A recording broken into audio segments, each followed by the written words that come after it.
या योजनेमध्ये सगळ्या अटी शर्ती काढून टाकल्या आहेत. काही काळजी करायचं कारण नाही.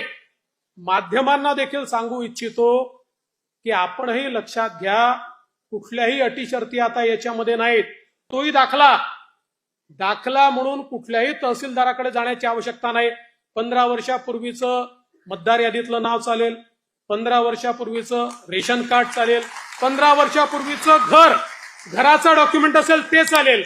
कुठलंही 15 वर्षापूर्वीचं डॉक्युमेंट असेल तर ते डॉक्युमेंट त्या ठिकाणी नवऱ्याच्या डॉक्युमेंटवर, पत्नीला किंवा वडिलांच्या डॉक्युमेंटवर, मुलीला त्या ठिकाणी योजना मिळणार आहे.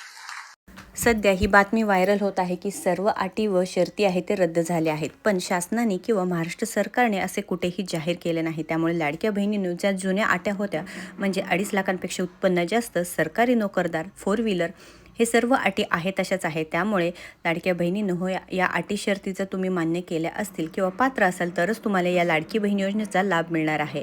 अशाच महत्त्वपूर्ण माहितीसाठी आपल्याला सबस्क्राईब करायला विसरू नका. धन्यवाद.